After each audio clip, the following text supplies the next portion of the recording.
کوئی آسان نہیں ہے شہادت کا عرفت میں قدم رکھنا ہے، اور لوگ آسان سمجھتے ہیں مسلمان ہونا۔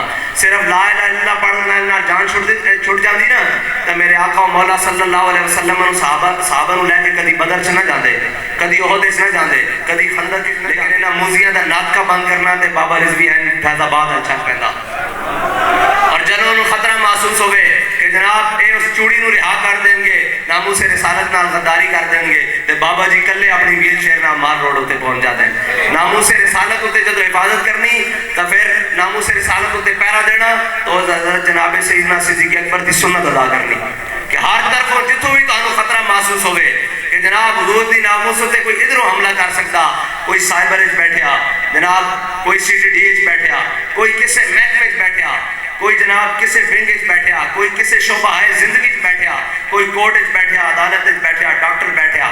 مزہ آیا ویسے شاہ جی، مزہ آیا کہ استاد صاحب فرماندے سن جلیو جڑی حضور دی ناموس دا مسئلہ نا اتھے ایک کوئی گل ہے، وہ امتی کہو جہ بھی ہوئے، وہ حضرت جناب صدیق اکبر تو لے کے علامہ خادم حسین رضوی تک تے امتی اس دوران امتی بھاویں وہ مسجد جاندہ ہوئے نہ جاندہ ہوئے، وہ نماز پڑھتا ہوئے یا نہ پڑھتا ہوئے، وہ حج کرتا ہوئے یا نہ کرتا ہوئے، وہ روزہ رکھتا ہوئے یا نہ رکھتا ہوئے، اپنے نبی دے معاملے بڑا غیرت مند ہے۔ وہ ایسا منظر دیکھیا، ہم دستے وہ منظر دیکھیا کہ پچھلے دن کراچی دے ایک ہسپتال دے اندر ایک چوڑی نے پھر بکواس کی تھی حضور دے بارے تے میں وہ اپنی مائیاں انہاں مائیاں تو ساریاں اس طرح قربان جنہاں دے سراں تے دوپٹے نہیں سن ظاہرن تے جنہاں دے جناب لباس باقاعدہ نہیں سی، لیکن وہ بد کے چنڈا انہیں منہ دے مار رہے سن۔ انہوں نے کسی نے کیا نوکری، انہوں نے کیا بفدائے مصطفیٰ نوکری بھی قربان ہے، حضور دے نا تے نوکری بھی قربان ہے۔ اسی یہ دسنا چاہتے ہیں قیامت تک مسلمان جس حالت چ بھی ہوئے وہ ایس حالت چ کھڑا ہوئے یا بھائی طرح پینٹ شرٹ پائی ہوئے یا جناب انہیں سنت رسول رکھی ہوئے یا نہ رکھی ہوئے، اس دا سٹرانس وہی ہے جڑا ممتاز قادری دا ناموس رسالت اسے سٹرانس ہے یہ۔ میں انہاں مائیاں دا جدو جذبہ دیکھ رہا سی نا جڑا ساری زندگی ٹیکے لانیاں جناب وہ نرساں سن، انہاں نرساں تو ساڈیاں ماواں بھی قربان، ساڈیاں بہناں بھی قربان، ساڈیاں عزتاں بھی قربان۔ جدو وج کے پٹھے اگراں دے منہ تے چنڈ ماری سن تے میرے لوگ نے ہن بھی کھڑے ہو گئے۔ میں کہا اے گل ہے یہ فاقہ کش موت سے ڈرتا نہیں ذرا، روح محمد اس کے بدن سے نکال دو اور قیامت تک کفر جتنی مرضی کوشش کر لوے حضور دی محبت مسلمانوں سے دلوں چوں کٹ نہیں سکتا۔ اگر کوئی کٹن دی کوشش کرے گا تو اللہ تعالیٰ غازی علم الدین شہید بھیج دے گا، اللہ تعالیٰ ممتاز حسین قادری بھیج دے گا، اللہ تعالیٰ اعلیٰ حضرت فاضل بریلوی بھیج دے گا، اور جدو ہر طرف طوفان سیکولرزم اور جناب فیمنزم اور سوشلزم ہر طرح دے الہاد دے طوفان چلن گے کہ اللہ تعالیٰ خادم حسین رضوی بھیج دے گا۔ سن رسول اللہ نے کیا فرمایا؟ فرمایا من سب نبیًا فاقتلوہ، فرمایا قیامت تک جو نبی کے بارے میں بات کرے اس کو کاٹ کر رکھ دو، یہ میرا فرمان ہے رسول اللہ۔ اور انہاں مائیاں دا ہاتھ اور انہاں دا جذبہ دس رہے سی بھی قیامت تک مسلمانوں دا گستاخ رسول دے بارے کوئی فتویٰ کہ من سب نبی جن، من سب نبی جن۔ حضرت جناب سیدنا صدیق اکبر دے حوالے نال اے بزم سجائی گئی، لیکن میں کوئی باقاعدہ خطیب نہیں، پٹوی تو لگ جاواں پھر میں یاد کرا دینا کہ میں ادھر آ جاواں گا، لیکن گل یہ ہے کہ گلاں انہاں دیاں ہی ہون گیاں اور قیامت تک انہاں دی ہی ہونیاں۔ حضرت جناب سیدنا صدیق اکبر ریاست مدینہ دے پہلے حاکم، ریاست مدینہ دے پہلے خلیفہ، ریاست مدینہ سمجھ رہے ہو نا، ریاست مدینہ دے صلی اللہ علیہ وسلم حضور دی ریاست جڑی آپ نے تعمیر فرمائی اس دے پہلے حاکم اور پہلے خلیفہ۔ اسلام دے ہوتے ہمیشہ سخت وقت ہی رہن، اور استاد فرمایا کرتے سن جدو اسی ود ہوئے نا تعداد یا وسائل سانو لتر پہن، جدو اسی تھوڑے رہے ہیں اساں لمحہ پائی رکھیا سارے نے۔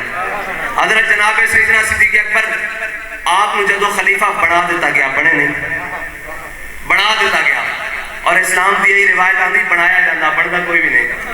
اگر اسلام دی روایات زندہ رہیں تو پھر بنایا جاندہ بنتا زبردستی کوئی نہیں۔ حضرت عمر فرماندے سن یار کوئی میں 2 درہم دوے میری خلافت لے لوے۔ میں استادہ کو ایک گل پوچھی، میں کہا جناب اسی اسلام اسلام اسلام اسلام اسلام کرتے ہیں، اسلام آ کے کی کرتا پہلا کام کس طرح ریاست میں سنبھالدا؟ آپ نے جڑی گل فرمائی نا اس گل دے اوتے ہزاراں کتاباں لکھیاں جا سکتیاں اور ہزاراں گھنٹے بحث کی جا سکتی, شاید اس گل کی گہرائی کو اسی نہ پا سکیے. آپ نے مینوں پتہ کی فرمایا, آپ نے فرمایا اسلام سب تو پہلے آندے نال عہدے دے پروٹوکول ختم کر دیندا. سب نالوں پہلے اسلام آندے نال عہدے دے پروٹوکول ختم کر دیندا. دیکھو امت دا خلیفہ بنیا حضرت جناب سیدنا صدیق اکبر, تے سب نالوں پہلے آپ نے جدو خلیفہ بن گئے اگلے دن اپنا سامان بنیا تجارت دا تے موڑے تے رکھیا تے بازار وال چل پئے. کوئی پروٹوکول نہیں اور عہدے دا بھی کوئی پروٹوکول نہیں. اگے حضرت جناب عمر نال ملاقات ہو گئی. انہوں نے پوچھا بابا جی کدھر؟ انہوں نے کہا جی تجارت کرن چلے ہیں. صاحب ظاہر ہے ریاست مدینہ کرپشن تو کرنی نہیں, تجارت کرنی نا, حلال کمانا حلال کھانا, 12 لاکھ دے کے اپنے معاملات تو سیدھے نہیں کرنے, قبضہ تو نہیں کرنا یا قبضہ گروپاں نو گورنر تو نہیں بنانا. صاحب ظاہر ہے حلال کمانا. انہوں نے کہا ایک منٹ رکو, حضرت ابو عبیدہ بن جراح اس امت دے امین, آپ نے اور حضرت عمر نے حضرت جناب ابو بکر صدیق رضی اللہ تعالیٰ عنہ دا وظیفہ مقرر کیتا. اور وظیفہ کتنا, تنخواہ کتنی, ایک جتنی مدینے دے مزدور دی تنخواہ, وہ بھی روزانہ دی بیس دے ہوتے. ایک تاریخ سیدھی کریے نا پھر سمجھ آتی کہ اسلام کی ہے, کہ اسلام تنخواہ مہینے بعد نہیں دیتا, روزانہ دی بنیاد پہ. فرمایا ایک مزدور جتنی تنخواہ حضرت صدیق اکبر کے گھر تک پہنچ جائے گی. ایک گل واضح کس طرح ہوتی میں تمہیں دستا کہ حضرت جناب سیدنا صدیق اکبر کو روزانہ دی بنیاد دے ہوتے مدینے دے ایک مزدور دے برابر تنخواہ ملنی شروع ہو گئی. حضرت جناب صدیق اکبر ایک دن گھر کھانا کھا رہے ہیں, آپ دی زوجہ مبارکہ نے جدو آپ دے سامنے کھانا لگایا تے آپ کھانا کھا کے فارغ ہوئے, آپ نے فرمایا گھر دے اندر کوئی مٹھی شے ہے تے لے آؤ کھان واسطے. انہوں نے کہا جتنی تنخواہ ملتی نا روزانہ اس جو میٹھا نہیں کھایا جا سکتا, صرف روٹی پوری ہوتی. استاد صاحب فرمانے سن اسلام دا مزاج ہے روٹی تا پوری دیندا لیکن عزت بڑی ڈاڈی دیندا. فرمایا اسلام روٹی کھان نو دیندا, عیاشی کرن واسطے نہیں دیندا. فرمایا جے عیاشی والے پاسے جاؤ گے پھر حساب بھی اتنا ڈاڈا دینا پڑے گا. فرمایا حضرت جناب صدیق اکبر نے فرمایا بھی میٹھا کھانا. انہوں نے کہا جی جتنی تنخواہ دی اودے نال گزارا گھر چ روٹی پوری ہوندی سب دی, میٹھے واسطے کوئی شے نہیں. کچھ دن بعد جدو آپ دے سامنے کھانا رکھیا آپ دی زوجہ مبارکہ نے نال کچھ میٹھے دا بھی کھانا نال میٹھی چیز بھی رکھی. حضرت جناب سیدنا صدیق اکبر نے پوچھا بھئی اے میٹھا کوئی ہمسایاں دے گھروں آیا؟ انہوں نے کہا جی نہیں, جتنی روزانہ تنخواہ ملتی نا ساڑی زبان چ کہوں گے بھی پائی پائی بچا کے میں رکھی روزانہ, اور اے میٹھا بازاروں خرید کے لے آندا تے تواڈے واسطے بنایا. حضرت صدیق اکبر نے کھانا نہیں کھادا. آپ اسی وقت اٹھے اور بیت المال دی جانب چلے. بیت المال دے اوتے جڑا بیٹھا ہویا سی نا منشی کاتب جس نوں کہیدا بیٹھے, آپ نے فرمایا جا کے اس نوں کہ صدیق دی تنخواہ چوں اتنی پائیاں کٹ کر دے. فرمایا کیونکہ صدیق اکبر دا گزارا اس انہاں مال تو بغیر بھی ہو سکتا. اے ہے اسلام. اسلام نو سمجھن واسطے بڑا بڑا دل کرنا پائے گا. اسلام نو اپنان واسطے بھی بڑا بڑا دل کرنا پائے گا. اے دوسرا دین غیور, دین فقر دا نام ہے. یہ کوئی آسان نہیں ہے شہادت کا عرفت میں قدم رکھنا ہے, اور لوگ آسان سمجھتے ہیں مسلمان ہونا.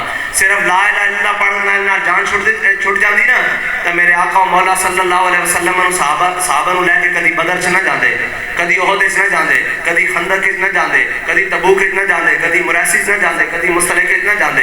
اے جناب اسلام جڑا نا اے بندے کھڑکا کے لیندا. جس طرح ساڑھے بڑے تھے بزرگ بیٹھے انہوں نے پتا کہ جدو ساڑھی مائیاں یا اسی بانڈے لیندے ساں مٹی دے تو بڑے کھڑکا کے لینا, جیسے سارے انسان مٹی دے بڑے ہوئے ہیں نا, اسلام بھی کھڑکا کے لینا. کدی بدر لے جاندہ, کدی احد لے جاندہ, کدی مریسی لے جاندہ, کدی مستلق کدی تبوک لے جاندہ. اور پھر وہ کھڑکاندہ کس طرح؟ دیکھو اسلام دے معاملے صحابہ دا اسی عمل دیکھنے ہیں کہ وہ کس چیز سے ایک دوسرے ناوات جاندے سن. اسی ساڑھی آج دوڑ کیڑی تے صحابہ دی دوڑ کیڑی. سبب کچھ اور ہے جس کو تو خود سمجھتا ہے, زوال بندہ مومن کا بے ذری سے نہیں. ساڑھی آج دوڑے ہوئے کہ میرے پتر دا مکان بکھرا بن جائے, جناب میرے پتر دی گڈی بکھری ہوئے, میرے پتر دا بینک بیلنس بکھرا ہوئے. تے صحابہ کی سن اسی آج تباہ کیوں ہاں؟ اساں اور آج چھڑی دتانا غزوہ تبوک دا معاملہ. حضرت جناب عمر فاروق نے کیا بھئی صدر صدیق اکبر بازی لے جاندے, آج عمر صدیق نال ہو کے بات جائے گا. ہمیشہ صدیق اکبر اپنا ہر معاملے بات جاندے, آج عمر اپنا گھر دا ادھا مال لے کے جائے گا اور صدیق تو اگے لگ جائے گا. آج اسلام دی خدمت دے معاملے اسی کس معاملے جا کے بڑھتے ہیں بھئی ساڑھے پترہ دے بینک بیلنس ہو جان, انہوں دے کپڑے اچھے ہو جان, انہوں دے معاملات گھڑیاں اچھی ہو جان. تے صحابہ کی کہہ رہے ہیں, وہ کہہ رہے ہیں کہ حضور دی خدمت اور اسلام دی خدمت واسطے اسی اپنا مال زیادہ لے کے جائیے تاکہ صدیق کو آگے بڑھ جائیے. تے استاد پڑھتے ہوندے سن اتنے میں وہ رفیق نبوت بھی آ گیا جس کے بنا عشق و محبت ہے استوار. بولے حضور چاہیے کچھ فکر عیال بھی, کہنے لگا وہ عشق و محبت کا رازدار. اتنے حضرت صدیق اکبر اپنا سارا سامان گھر دا چکیا ہوا سر تے حضور دی بارگاہ تشریف لے آئے, سارا سامان لے کے آ گئے. حضور نے فرمایا صدیق گھر والے واسطے کی چھڑیا؟ عرض کرنے لگے پروانے کو ہے چراغ, بلبل کو پھول بس, صدیق کے لیے ہے خدا کا رسول بس. میری گل پوری ہونے دو جی, میں گل ہوں تھکے بیٹھے نعرے لا لا کے انہوں نے ہاتھوں چ اجے نور کڈانا ہو نعرے والا, انہیں گل پوری آن دو پھر انہوں کو نعرہ لوانے. تھک گئے ہو جی, تھک گئے ہو تو واخر دعویٰ نہ پڑھتے ہیں. حضرت جناب سیدنا صدیق اکبر رضی اللہ تعالیٰ عنہ, ہمیشہ یاد رکھنا کہ صحابہ دا جڑا عمل ہے نا وہ اسلام تے حضور دی خدمت اور حضور دی محبت وچ اگے ود کے دنیا دے مال وچ اگے ود کے نہیں. آج مسلمان اپنی ذلت دا سبب سمجھ لے کہ اس نے سارا کچھ اسلام نو دا کنڈ پیچھے پا دیتا اور دین نو کہہ کہ یہ مولویاں دا کام ہے, مولوی لگے راسن, مولویاں دا کام ہے, مولوی لگے راسن. جلے مولویاں دا کام نہیں, جنہیں کلمہ پڑھ لیا ہوں دے سارے کام فرض ہیں. اسلام دی ہر شے ہوں دے اسی طرح جس طرح میرے ہوتے علامہ صاحب ہوتے, شاہ صاحب ہوتے, برابر ہے ساڈے.